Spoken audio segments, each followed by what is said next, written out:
And now, money has appeared magically, money that we didn't have to work for, money that just came from ownership of assets. And that's another thing. I meant to mention this. Okay, so I have something we get to brag about right now. This is something that made me very, very proud. This morning in class, I gave you all that survey because I wanted to see if how you were doing as a result of the training that we were doing, with money in the morning and everything else.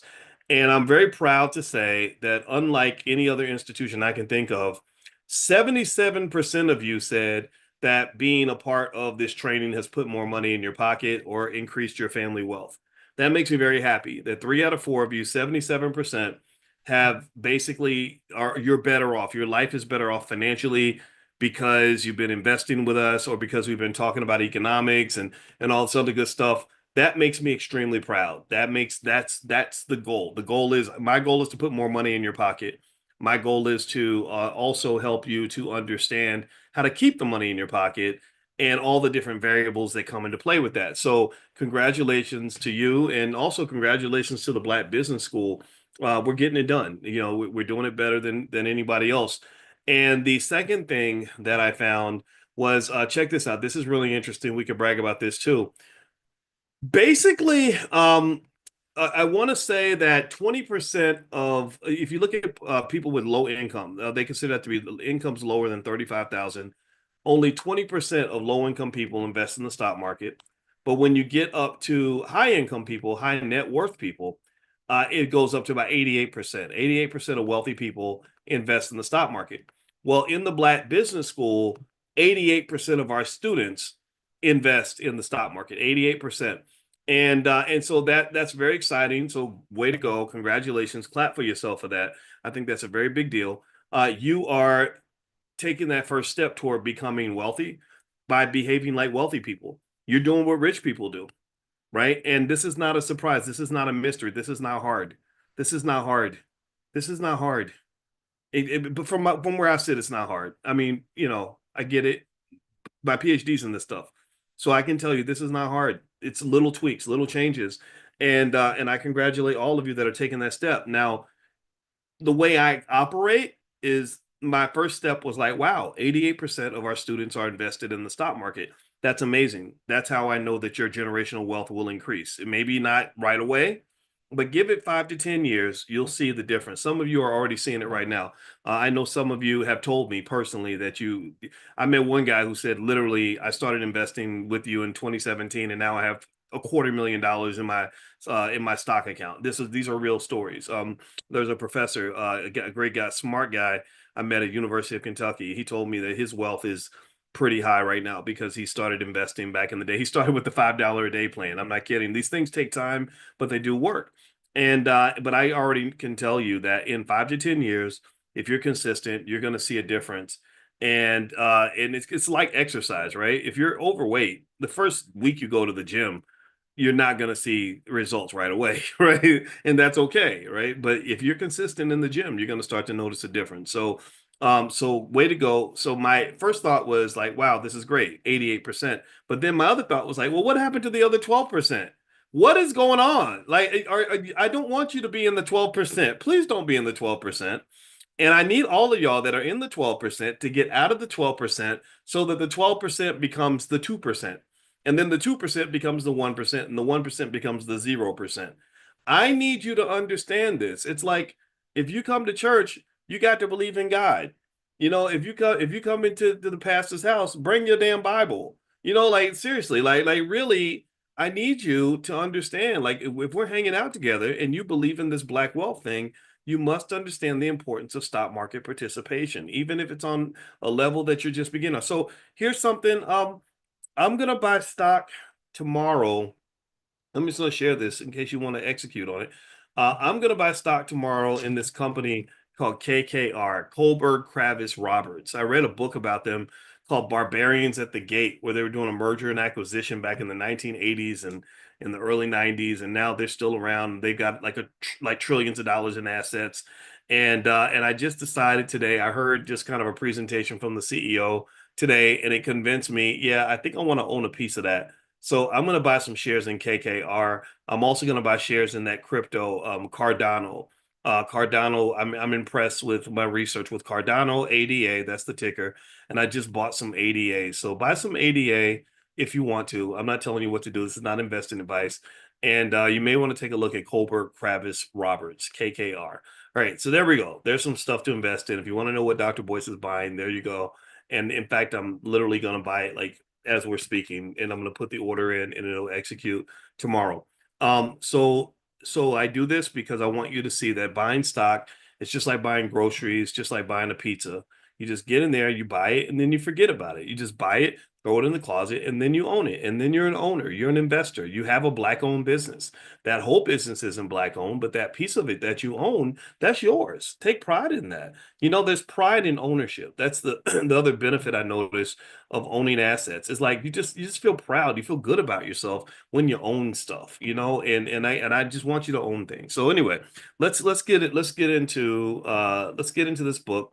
Let's read. I'm literally going to grab a random section out of my book, The 10 Commandments of Black Economic Power, and I'm going to go to commandment number 6. Commandment number 6 is keep it in the family whenever possible. Now, a lot of you own the book already. I know you do because you bought probably 10,000 books last week. So I know the books are out there. I love that. I think it's awesome that you guys like the book. I designed it to be simple, but impactful and something that you can easily share with your children. So commandment number 6 is keep it in the family whenever possible. Now, what does that mean? Let's break this down. A few years ago, my wife and I took an 11-day trip to China. We paid a lot of money for the trip, which consisted of tour guides and lots of fancy hotels. We traveled to a large number of cities all throughout the country. During the trip, I noticed that in every city we visited, we would make stops at places that I wouldn't normally expect to be on a tour schedule. For example, the guides seemed to strongly believe that we would be deeply interested in going to the factory that makes fake images of the famous terracotta warriors. Not the real warriors, the fake ones. So before we had a chance to see the real terracotta warriors created thousands of years ago, we were forced to stop by a factory that made the fake ones. It didn't take long for me to realize that I was being put into yet another sales machine similar to the others that we've been exposed to during every single leg of our trip. Literally every city we went to, our tour guides, without asking us, would take us to places where their friends, and business partners were selling products. When we walked in the door, they were always waiting for us and would give us a hard sell every second we were inside the building. In fact, I got to the point where I had to sneak peeks at items I found interesting because the sales clerks were literally following my eyes the entire time I was there. If they caught me looking at something, even out of curiosity, I would immediately be met with, "Would you like to try this on?" Or "How many would you like? We can ship this for you." Let's be honest, this really pissed me off. Eventually, I protested, telling them that I didn't pay all this money for the tour to be taken on a gigantic shopping spree. Then they sprung something on me that hit me like a ton of bricks. In the contract we signed, there was a clause stating that we must join them on every stop of the tour or we would be removed from the tour altogether. So I have to say that this form of economic gangsterism was highly offensive and made me uncomfortable. But while I was annoyed as hell and will never sign a deal like that again, I actually admired the intentionality of the people who worked so hard to ensure that they were able to share economic value with their friends, family, and associates. I mean, it was terrible. It was terrible. I was stunned when they told me that in the contract they literally said that if you don't go to every single shop that we take you to, if you stay on the bus, we can put you off the tour. That's how crazy this was. I couldn't believe I've never seen anything like that. But at the same time, I was watching their economic model. I was looking at their economic system. You got to understand, in China, they ain't got welfare programs like we got here. They don't have DEI. They don't have nothing that's gonna give you anything. That you have to kind of fight for everything. You got to be real scrappy to survive in China. And so part of that scrappiness leads to entrepreneurship. It leads that desperation to some extent, which is unfortunate, can lead to them just saying, okay, if we don't do it, nobody else will. If the government won't give it to us, then we got to find a way to make it happen. So ultimately, what we got to do is understand that sometimes God sends you a blessing in the shape of a curse. Sometimes you get something like a Donald Trump who comes in and kills all the DEI programs, and you're mad about it, which you should be. I don't think that was right for him to do that, but still, you realize, oh my God, we got to find a way to make a way.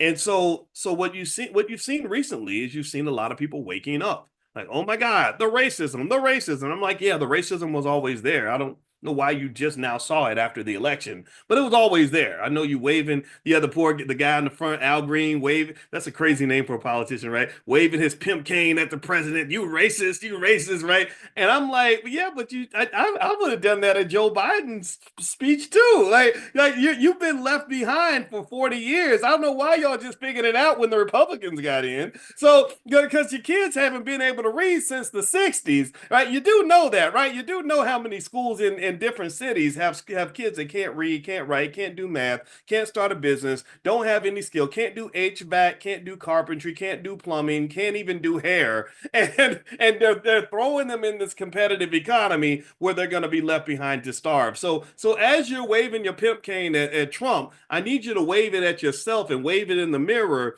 at your district and talk about what's going on in the communities that where we do have a say in what happens with our children, because I believe that it is our neglect, it is our economic neglect of our children that has put them in a terrible, terrible situation. The economic neglect of our young people by us not demanding that we teach them, not demanding other people do it, but demanding that we teach them the economic skills they need to survive. Well, the fact that we have not done that has put us in a terrible spot. I never fell for the banana in the tailpipe. I never, even in the good times, even in the Obama days, when I started my business, I did not want government money because I said they could take that stuff away. You get a little government grant, you're feeling good for about a year, and then they cut your grant, and next thing you know, your budget's gone. I didn't want that corporate money because I know how corporations are. They're fickle. One minute it's like, oh, we love diversity. The next minute it's like, to hell with diversity. We move on to something else now. I don't want the fate of my family to be dependent on somebody else's whims. I don't want somebody else to decide if my people are going to eat or starve. I want to fight for that every inch of the way. And I'm going to tell you, if you want to learn about how to build an economic engine that does not fail, go take a trip to China. Go take a trip to China and see what people look like when they are hungry, desperate, and determined to be self-sufficient or to find a way to make a way. They are the best entrepreneurs I've seen, right up with the little kids I saw in Ghana. I saw in Egypt, I saw some entrepreneurs like you would not believe. I'm gonna tell you the truth. In America, we kind of have it good. We things are easier for us here. And a lot of people don't understand that until they go overseas. But I really think that we have to change our thinking 100%. So anyway, okay. All right. Um, so here's the thing. If you talk about things like how to build another Black Wall Street, you really have to go back to understand something that's really important, in my opinion. This is all my 2 cents. So give me, first of all, let's stop right here real quick. Give me a quick yes if you understand that we don't have to agree on everything. I just want to say that I like to set the intentionality of the conversation. Give me a yes if we can agree to disagree on some stuff, or you can hear me and at least consider what I'm saying. And even if you don't agree, we'll listen to each other and we're still cool. Because I want to say that because I know sometimes I hurt people's feelings and make them upset, and I don't want that to become a barrier. Okay, so that's the first thing. All right, so let me read more, and I'm going to keep talking about China and explain to you where I'm coming from with this. Okay, so I have to say that this form of economic gangsterism was highly offensive and made me uncomfortable. But while I was annoyed as hell, and I'll never sign a deal like that again, I actually admired the intentionality of the people who worked so hard to ensure that they were able to share economic value with their friends, family, and associates. Here's the deal. The Chinese businessmen who put together that tour had a powernomics plan to ensure that everyone was able to benefit from the presence of rich American tourists. That's what we are. Our incomes are much higher than over there. So even if you go over there and let's say you make 30,000 a year, 40,000 a year, you're considered to be a rich person. When I was in China, and I taught a class in China in 2006, and it was so much fun. And I learned a lot. And the amount of money that I made for teaching a 10-day class in China was twice as much as the annual salary of the average worker that he makes in a year. So literally, the amount of money the average worker made in a year, take that number, multiply it by two. That's how much I got paid to teach a 10-day class in China. And they paid it all to me in cash. So I had to carry all my cash in my backpack. I couldn't leave it in my hotel room. My daddy's a cop. He thought they were going to rob me at the airport, which I don't know. Maybe I thought maybe they might do that. But anyway, so the point of the matter is to say that that you do have opportunities here, and really one way to learn how to survive in an environment like this, which might be unwelcoming for people like us, is to figure out how do other people survive? What powernomics plans do they put in place? So anyway, let's keep going. So moving on, I admit that I felt they pushed a little too hard to get what they wanted. In fact, I don't plan to use that tour company ever again. So I cannot say I recommend doing exactly what they did. On the other hand, I can say that they were able to get a ton of money out of my wife and me. And for that, I commend their efforts. So they got a few $1,000s out of us. So here's the deal. The world is gang affiliated. One of my father's favorite movies is The Godfather. The film features several Italian families battling for wealth and territory. There's a lot of violence in the film series, and the stories are intriguing. The mafia exists in the real world, of course, starting in Italy. But beyond the Italian gangs, there are also gangs of other ethnicities: Nigerian, Puerto Rican, Jewish, Chinese, you name it. Many of these gangs are rooted in family. In fact, you'll often hear kids say that the gang was the family he never had. Family matters above everything, and there are codes of conduct one must swear to in order to be affiliated. The thing I noticed long ago is that the entire world is gang affiliated. Beyond street gangs, there are other groups that exist all throughout our world: religious orders, massive corporations, the European Economic Union, NAFTA, the local police department, the list goes on and on. Gangs are everywhere. Most gangs are formed for survival and protection. Also, the unity of the gang typically involves a process of conflict resolution as well as a set of laws and codes all gang members must follow. If you are not part of any gang, you may be exploited by those who have the power of the gang behind them. If I live in a neighborhood filled with Crips and Bloods, I might end up being bullied by both Crips and Bloods. If you are a small business owner in the same industry as Target and Walmart, both groups are going to take your money. Countries that don't participate in international unions or treaties are left vulnerable during times of war. Voters who are neither Democrat nor Republican are not able to win elections. The list goes on and on. So the question you must ask yourself is this: who is my gang? If it's your family, then you should ensure that there is an enforceable code of conduct that holds the gang together. If your family isn't your gang, then you must find one. Also, as a means of survival, all members of your economic gang should agree to support one another. When I spend money, I have tiers of intentionality. That's a great term, tiers of intentionality, that regarding how my money is spent. At the top of my list are family members or people very close to me. If I can't find a reason to give the money to one of those people, I move to my outer circle of acquaintances, people who know me but aren't close to me. Perhaps I owe them a favor, or they will owe me one after I share my resources with them. It is only after I've scoured all of my acquaintances that I consider giving money to outsiders. This is also how many organizations give out jobs, which is why Black people have a difficult time being hired by companies that are run by members of another ethnic group. They hire people that are in their circle. You see, we were lied to. Somebody falsely told us that the most qualified person would get the job, or that the highest quality product will be the one purchased by the consumer. This is almost never true in the world of economic gangs. Instead, the person hired for the job is often the person most closely affiliated with those who are doing the hiring. If you analyze the faculty in many HBCUs, you will find that when the HBCU hires faculty from China, this person will hook up other members from their own community. Next thing you know, your whole damn department will be Chinese. Some Black people have not learned this, which is why many HBCU academic departments don't even have a single African American faculty member. Quite often, Black people lose economically because we have not learned what the rest of the world has learned. The world shows us that those who operate within the context of a team or a group are most likely to be successful. How can HBCUs survive when they are just as eager to hire someone from China as they are to hire an African American? The Chinese would never do such a thing because they know that this kind of behavior is inconsistent with prosperity or survival.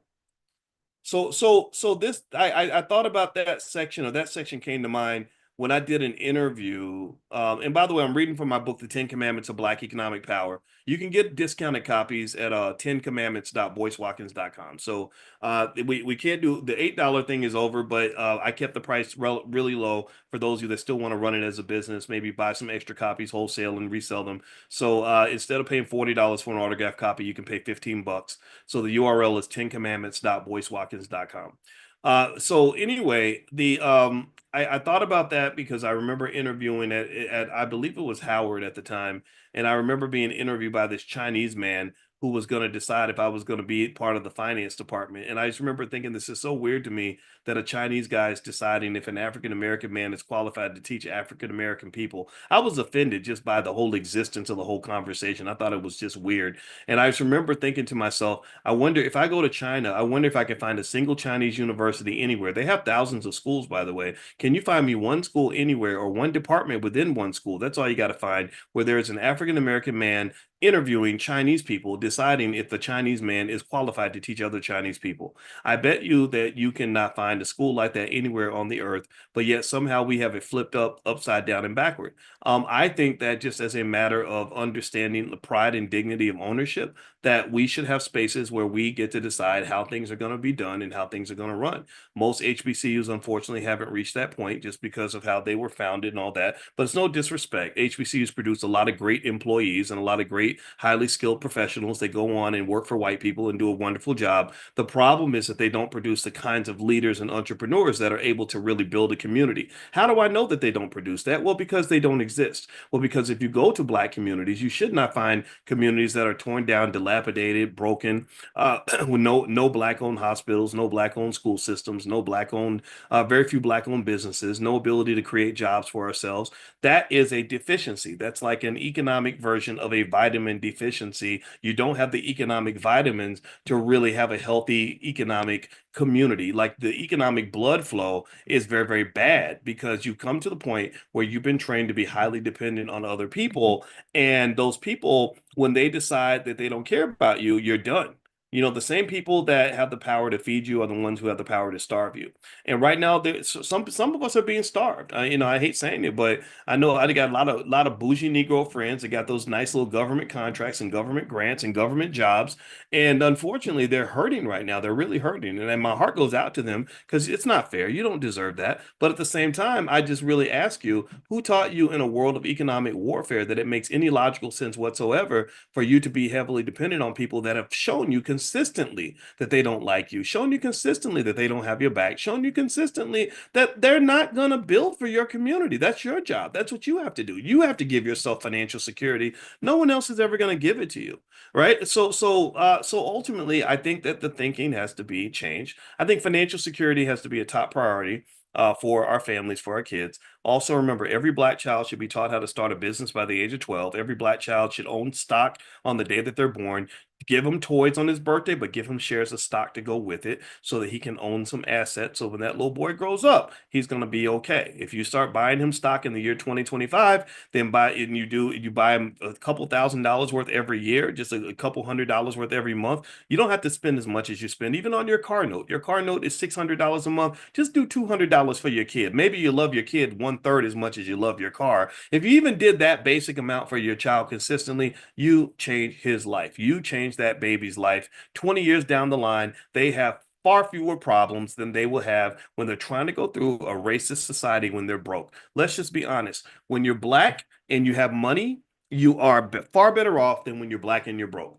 Being Black and broke is not a healthy place to be. It's not fun. There's a lot of abuse that comes with that. But I can tell you, I know plenty of Black people who have money in their pocket and they're not as oppressed as everyone else. And so really that's why I say, well, my goal is to put money in your pocket, because if you have money in your pocket, sure, yeah, people are still going to not like you sometimes, but that's okay. Who told you that your goal in life was to be liked by everybody? Wanting to be liked is a weakness anyway, by the way. You should like yourself. Your family should like you. Your mama loves you. Why do you need your oppressor to love you too? Well, that's a Stockholm syndrome. We know this. Okay. So anyway, let's move on. All right. So I'm reading in my book, The 10 Commandments of Black Economic Power.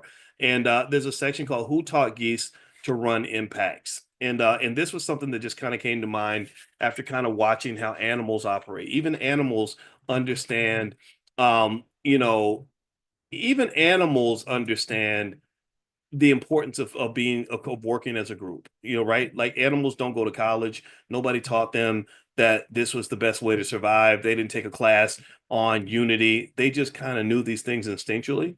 And I think we know these things instinctually, but remember, slavery kind of beat it out of you, right? There was a time where it was illegal for Black people to form groups. It's seen as threatening when Black people get together. Corporations, when they have too many Black people hanging out together, they kind of get nervous. Or police, when they see Black kids gathering together, they break up the group, right? Because they know that togetherness and unity is a type of power that ultimately becomes a threat when you talk about a group that's oppressed. So let's talk about the geese. I love my wife and appreciate her presence in my life. When we started dating, I'll confess that I was a very happy single man. I had plenty of money. I was doing the work I loved, and to be honest, there was no shortage of beautiful Black women who wanted to date me. When you get money, you suddenly become handsome. I didn't understand this until it happened. It was very strange to me. I still don't get it, but that was my experience. But my wife was special, kind of like a once in a lifetime opportunity. She was also a challenge, very highly educated and highly accomplished, and she even runs marathons. To put it in perspective, only 1% of the population runs a marathon, and the ratio is even lower for Black people. She's completed two of them. Also, only 1% of the population has a PhD, and most PhDs don't become full professors. Being a full professor versus a regular PhD is like the difference between making it to the NBA versus being in the Hall of Fame. I say this to make the point that although my wife challenges me in quite a few ways, I appreciate the fact that she is a natural high achiever. This makes it easy for me to be a high achiever as well. One of the things my wife did for me that probably saved my life was convincing me to start running. I'm not a fast runner, but I know how to keep my legs moving. The agreement I make with myself is that if I can ensure that my legs cover 3 miles every 2 days, I'll never be fat again. At the same time, my wife got me to start running. I'd been gaining 7 to 10 pounds every year. The downside of being a happy single man is that I learned years ago that a man can curse himself by always being able to do whatever he wants to do with no responsibility. In fact, when you see rappers die from drug overdoses at the age of 45, this is the result of gluttonous and undisciplined behavior. In other words, being famous means that the world offers you whatever you want, but it's not always healthy to accept the offer. So while the discipline of marriage is admittedly odd for me, I enjoyed the fact that my wife encouraged me to eat healthier, exercise more, and stay out of situations that might cause me harm. With that said, my wife and I were out running one day and we saw a giant pack of geese, hundreds of them. They weren't doing anything particularly interesting, just all sitting together, hanging out near the water. I said to my wife, "Who taught those geese how to do that?" "Do what?" she asked. "To gather in packs," I responded. As I stared at the geese, I thought about why the geese were gathered in a group. The group was their protection. While I could easily kill one of these geese by myself, there or by itself, there is no way I could defeat them all as a group. Many other animals gather in packs and herds for the same reason as the geese. Nobody taught them how to do it, and nobody forces them. Geese don't go to college or take courses on organization and activism. They just naturally come together, and because they instinctually understand that they are stronger together than they are apart, that leads them to form a pack. This is how Black people must be trained to think when it comes to economics. When we are together in groups, we are stronger. When we have solid families, we are a greater force. When everyone is working together as a collective, it is far more difficult to harm or to exploit us. We just have to commit to naturally doing what God taught us to do in the first place. Perhaps we should take a lesson from the geese. So the next section is please close the window when the air conditioning's on. Most of us grew up in a house where our mothers yelled at us for opening the window when the air conditioner was on. "Close the damn door," I would hear my mother yell. We would also be told to roll up the window if the AC was on in the car. Why did our parents tell us to do that? Because they understood that running the air conditioner with the window open was a complete waste of money. All the cool air you paid for would go out the window and you'd have to find more cool air to replace it. This is how you should think about keeping your Black wealth in your family and in your circle. If you keep the window closed by making sure that money stays in your family or in your community, you're going to waste a lot less than if you spend your money irresponsibly. Also, with the air conditioner, keeping the windows closed means that it takes less cool air to keep the room cool, since the air is being circulated. So, a community or family that is efficient with its money needs less money to survive than a community that is taught to waste money. Wasting money means that once the money disappears, you are forced to return to the corporate plantation and replace the money that you spent. This keeps black people working for white people and allows other groups to control our means of survival.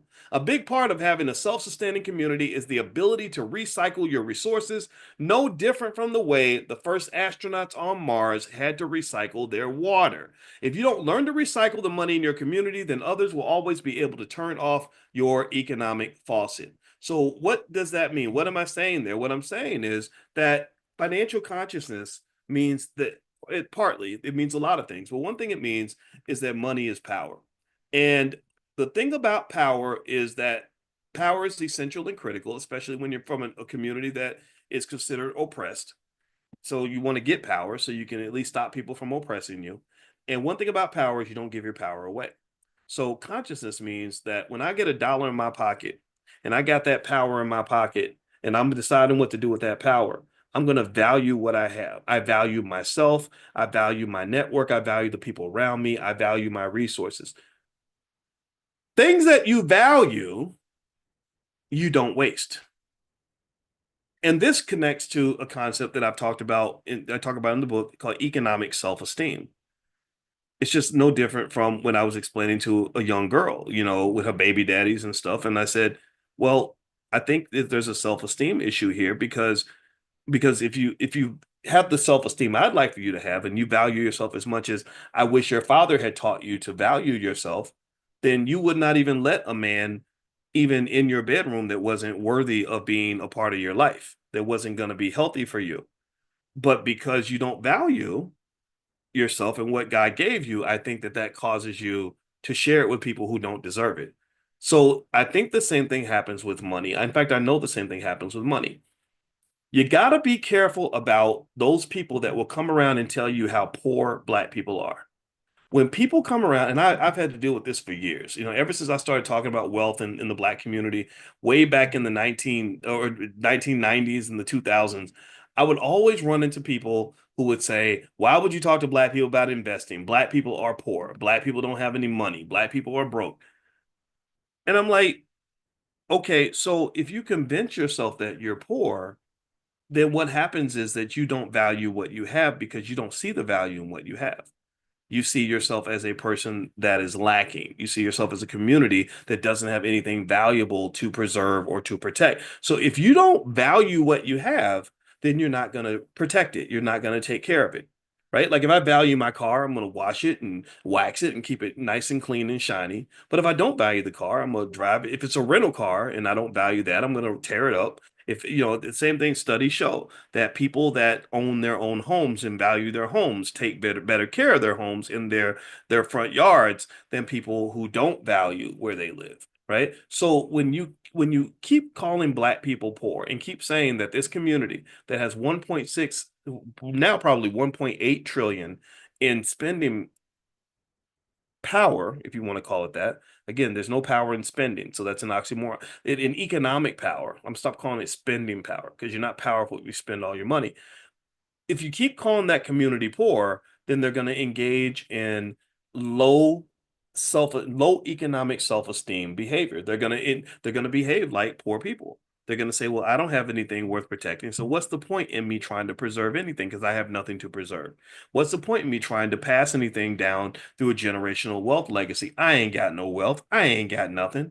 And I really want you to just sort of process this because this connects directly to how many folks you see that die and their kids are financially destitute because they didn't even put together an estate plan. They didn't even put together a will. They didn't leave no instructions. They didn't leave nothing because you don't value who you are and what you have. You don't understand how precious and how meaningful and relevant you are to the people that you're leaving behind. So you make no death plan. See, if you know that you're important, think about this. Let me ask y'all this question real quick. Do you think Mark Zuckerberg is going to die without an estate plan? Do you think the owner of Facebook is going to die and just be like, y'all figure it out? What do you think? Do you think Warren Buffett, when he dies, there's going to be no paperwork, no insurance policies, no nothing? No, Donald Trump. You think when Trump dies, you think that it's just going to be just a shit show at his funeral? Just nobody knows who's going to get what. What do y'all think? No, because these people have high economic self-esteem. Trump, especially Trump compares himself to George Washington. Lord Jesus, that man is something else. But it's that self-esteem that's going to drive him to say, no, I want to be remembered forever. I want to make sure that the important work that I've done is remembered by everyone in the family and that the family legacy is right, whatever, right? Well, I think the same thing is true for yourself. Why wouldn't in the world would you think these other people are more important than you? Yeah, they might have more money than you for sure, but because they got a lot of money. But I don't I think really practicing understanding how important you are, and that there are people in your life that wouldn't trade you for $1 billion, that to me says that you've got something worth protecting, right? You've got knowledge to give. You've given love to other people. You've protected other people for many years. You have a legacy that's worth preserving. And if you understand the value of who you are, if you know how important you are, and you know the value of what you have, and then you're gonna not just protect it, but also you'll understand that, okay, maybe it hasn't turned into money yet, right? Which requires another set of skills, but we can work on that part of the process. And also when you value and you're interested in you and you see the value in you and your family and everything else, then you're going to give attention to the things that you value the most. People that really value themselves and value what they have going on, they don't spend time chasing around other people trying to be a part of what they got going on. If I'm sitting at a table that God gave me and me and my family built a table, I'm not gonna spend all my time leaving my table so I can beg to get a seat at somebody else's table. I'm gonna just tell you this as a man who lives that life. I don't give a damn about sitting at nobody's table. If you come to me talking to me that crap, well, Dr. Boyce, we want to give you a seat at the table. I'm like, why in the hell do I want a seat at a table? I own a table. I'm building a table. We got a table over here. You can ask me for a seat. We got tickets to that table, but I'm not. I don't care about having a seat at your damn table. Congratulations. Slow clap for you and your table. God bless you. I'm not even mad at you for having a table, but you can't get mad at me for having one too. So believe me, that the economic self-esteem is on 10 over here. The Black Business School, Harvard ain't got nothing on us. They can't do the things that we do. They don't have a Black financial therapy department with the best Black psychologists and therapists connected, understanding the secrets to the psychology blocking Black wealth. They don't have what we have. They don't know Black wealth the way we have. They're not building the Black community the way we have. So again, they're good at what they do, and I admire them for that. I respect them immensely, but I don't give a rat's ass about having a seat at their table. They can take that whole table and shove it up their butt. I do not, so you got a table too. Where is your table? What tables are supposed to be built? Every table that you've ever begged for a seat at, somebody built that damn table. And what I want you to start doing is I want you to start looking at these big companies you admire and these big institutions you adore. And I need you to go back and read the origin story of that institution. I need you to go back and read about the NFL, how it's worth over $100 billion. I want you to read back when the NFL was raggedy, when somebody just came up with the idea of forming their own little sports league and didn't have no money to back it, and then we're selling franchises for $50 or $200 a piece, praying that somebody would pay $200 for the New York Giants. I need you to go back to that so that you'll get your head out of the clouds and stop worshiping other people instead of putting energy into yourself. You matter. Stop being a bystander in this game of life. You need to be a player in that game. We need to get on the court, all hands on deck, all bodies on the field right now, and start building these things so that our kids will have something to build on top of. I don't want your kids can't build on top of your job. They can't build nothing. There's they they your job doesn't that job isn't that's not yours. That's a space you occupy that belongs to someone else. And I get it, we have to work, and I'm not making fun of those of us that have jobs. I'm saying get some ownership up in there, like even if it's basic stuff, like you could be like, son, I've been buying shares of stock. I bought 2 shares of Microsoft every month for the last 14 years. And here's these 200 shares of Microsoft that belong to you. This is something our family owns. It could be that simple. And I guarantee you buying 2 shares of Microsoft every month or every week, and you do that for that newborn baby, and you give it all to them when they're 21 years old, that's going to change everything for them. They will have a bit. So don't think you have to be some visionary who can build this amazing empire or this entrepreneur who works 14 hours a day. You ain't got to do all that. You just got to be somebody who believes in something bigger than yourself. You got to start by believing in you. You got to start really understanding what economic love actually looks like. And I believe, I guarantee you that if we embrace these ideas, if we embrace the ideas of financial security, if we embrace the idea of learning how to make that money, how to get ahead financially and teaching that to our children and educating our own kids, there's nothing that can stop us. Not no buffoon in the White House, none of that stuff. I was talking to a 18-year-old girl today, 19 now, I guess, 19, and she has a business and she does lashes. You know, they call it because she said lash. I said, what do you do? She said, I do lashes. They see their accent lashes. And so all the girls apparently look get their little lashes done, and she makes money doing lashes. And she was trying to decide if she wanted to go back to college or not. And I said, you know what? I'm not here to tell you if you need to go back to school or not, but I definitely want you to get an education. And I need you to understand that there's a difference between going to school and getting an education. Those are two different things. School can get you an education, but school does not automatically get you an education. I said, now the upside of going to school and studying business might be that it's going to force you. It's school, college is a great experience. It's going to force you to go to class every day and get stuff done. So that's going to be good for you in a certain way. I said the downside though is that most business schools don't teach people how to do what you're going to need to know how to do to have a successful business. They don't build business owners in a lot of these schools. They create people that either know how to become employees or if they learn entrepreneurship, they learn it in a very theoretical way. Right? It's not that get your hands dirty, really hop in there and really turn a dollar, make a dollar out of 15 cents kind of stuff that you only learn through experience. And I can tell you, for example, I had an old friend who became a director of entrepreneurship at a university. I'm not even going to say which one. And I remember just thinking, this is so crazy because this person has no idea how to start a business. I know this person well, and I've known this person for many years. And I said, that person's doing your entrepreneurship. Okay, I don't think that would be the pick I would choose. I would pick somebody who knows how to make money. And so what I told her is I said, here's what I think you might want to do.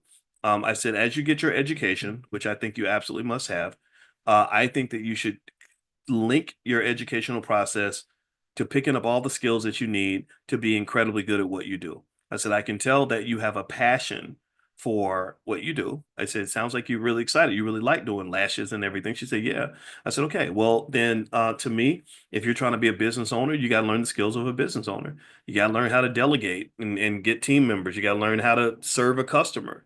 You have to learn, maybe I said, when you have all these customers that want their lashes done, maybe they also want to do something with their hair weaves. Maybe they want something else. She said she means something about eyebrows. I don't know anything about women's beauty, but apparently getting the eyebrows. I said, so basically that ability to offer the services to the customers and help them solve critical problems, that's how you make money. I said, if you solve problems for people, then you don't have to sell anything. They're going to throw money at you. They're going to beg you to take their money. So we were talking about this in a sense of saying, okay, what is it that I could say to this young black girl that's going to help her to get to where she needs to get to? And when we were having the conversation, I didn't want her to be restricted by some predetermined path that people think everybody has to follow. I'm a big believer in college. I think college is a great experience. It can really benefit and propel you in a multitude of ways, but it's extremely limited. I know a lot of people who are stuck with student loans that they can't pay back. I know a lot of people who don't even use their degrees from the field that they studied. I know a lot of people who didn't learn the skill that they really needed to become the person they really wanted to be. So, education, in my opinion, for our children, for B1 children, who are the smartest children on the planet, the B1 children should have custom made educational plans based on where they're trying to get to. This is from a mathematical concept called dynamic optimization. Dynamic optimization says that if you want to solve a problem, you start at the end and you work your way backward. You don't just go in and say, okay, Mr. Charlie, what am I supposed to do next? Okay, I'm supposed to take this class and get this degree and then I'm gonna get that job and then you gonna make me a middle manager. To hell with that. These people don't want what's best for you. I'm sorry. I guess I sound radical when I say this, but I don't. I'm like, what makes you think these people are your friends? They are not your friends. So if you show up and you don't know what you want out of life and what direction you're supposed to go, then yeah, of course they're gonna feed you the banana in the tailpipe. They're gonna feed you the okie doke. And so I would say, no, education is essential. But education must be relevant to what you're trying to accomplish and who you're trying to become. And also, it must be relevant to what kind of an asset you want to be to the community, what kind of asset these kids want to be to a community. When I look at the Black community, I see a community that is desperately in need of infrastructure, desperately in need of infrastructure. I go to West Side, South Side Chicago. I went to Tuskegee. I went all through the town and just saw all this abandoned land and torn down buildings and all this. And I'm like, damn, like we should have armies of carpenters, plumbers, electricians, HVAC people that can come in and build whatever we want to see built. We should have people that are filing for LLCs and starting businesses and know how to monetize. We need technologists who can create businesses that can make money from all around the world and bring that money into this community. Like we need people like that. We don't need people that are just showing up saying, well, which job application do I fill out? That's not going to get the job done. See, the job seeking culture is predicated on the idea that the infrastructure is already there. It's like having a car that can only drive if someone already paved the road. But you're driving in the jungle. If you're driving through the Amazon, there are no roads in some parts of the Amazon. So you're going to have to learn how to pave the road. It ain't fair. It ain't right. And we don't like that. I think we resist that because somebody lied to us and told us that we weren't Black. Somebody told us like, well, if white people, and that was the conversation I had with Charlemagne after the Damon Dash thing happened, when he went on there and he was like, you got to be your own boss, and a man shouldn't call another man boss. That's like calling him daddy. And Dame is Dame, right? Dame he kind of pushes things a little too far. But I remember I said to him, I said, well, maybe we need a little kick in the butt. Maybe we need to understand that we got to go build something. We have to, hey, have some economic pride. Like, what does that look like for us? And he said, well, they don't tell white people that they can't just seek jobs and all. I said, that's because, Charlemagne, you're not white. I'm not white. Who made us think that we're white? What makes you think that you live in a society where this is where the shock comes from. We all get shocked because, like, oh my God, they're not treating me fairly because I'm Black. That's because you've been Black. You're Black. Your Black ass needs a wake up call because I don't know who told you that race doesn't matter. I don't know who told you that racism doesn't. It's everywhere. But what it is really, racism, actually, Dr. Claude Anderson talks about this. Prejudice is just a preference. It's just a preference, and a lot of us have preferences. I'm gonna tell you. I'm gonna be honest with you. I have a preference when it comes to being around other people like me. I am far more comfortable talking to you than I am talking to people who are not Black. I don't hate them. I'm not mean to them. I'm very nice to them, but I have an affinity to you. You understand me. I could talk to y'all about sugary Kool-Aid and fried bologna sandwiches, and you'll know what I'm talking about. I go and I talk to rooms full of white people. It's not the same. I have to work really hard to fit in because that's not my culture. So these are the things that matter. And I think that ultimately, at the end of the day, I do not understand for the life of me why we don't make economic preparation just our number one priority. Not just economic training, but economic preparation. Economic preparation means that your kid is not learning this stuff at 18, 19, 20 when they're in college. They're learning it at 5, 6, 7, 8 years old. Just like you taught that little Black boy how to play basketball at the age of 6, you could teach him how to start a business at the age of 6 too. That little girl been going to cheerleading practice since she was in the first grade. You need to make sure she also is practicing on that wealth because that money is going to matter a whole lot more than cheerleading camp when she's a 28-year-old mom trying to figure out how to feed her babies. So that's the point here. I'm going to stop talking here because my dad is in the other room and we're going to go watch Louisville basketball because this is the first year Louisville basketball. We've had a good season in a while. They hired a brother a couple years ago. If you know basketball, you might know what I'm talking about. They hired a brother a couple years ago and we were so happy. We're like, oh my God, it's the first Black coach and it really sucked because it was like literally the worst team they ever had. So my dad's watching, and that's our thing. We grew up in the city of Louisville, so shout out to all my fellow Louisville fans. It's that's our little thing. So let me go and spend time with Daddy tonight. But I want to say thank you all. It was an honor to hang out with you. Thank you for listening to me with the book. If you want to get the discounted copies, and again, they're you can buy them for $15, and I will sign it for you, and you can resell it. The regular price is $40, so you can resell it for 20, 25, 30, 35. Start a group, form a class, bring the kids together, bring the church together, bring your family together. Just anybody that really understands this and understands why it's important for us to change this paradigm. I think this book is a wonderful tool that can help you with that. So if you go to 10commandments.boycewatkins.com, you can get as many copies as you want. I will sign every one of them, and you can then give them away as gifts or whatever it is you want to do. So 10commandments.boycewatkins.com. All right, and also last but not least, I sent you all a list of financial companies that you can invest in. I texted that out a little bit earlier, and so if you want to get invited to class tomorrow as well, text the word morning to the number 87948. So text morning to 87948, and I'll see you guys in class tomorrow. So have a good night. God bless you. Thank you guys for listening. And by the way, if you did order copies and they haven't gotten to you yet, give us like a few more days because we did get a little bit backlogged because we had so many orders that came in all at once. But we're starting to catch up, and the team is on top of it. So so that's what's going on with that. But I promise you, every single thing that we ever talk about, we will deliver on that. So have a good day, everybody. God bless you, and I'll talk to you soon. Take care. Bye bye.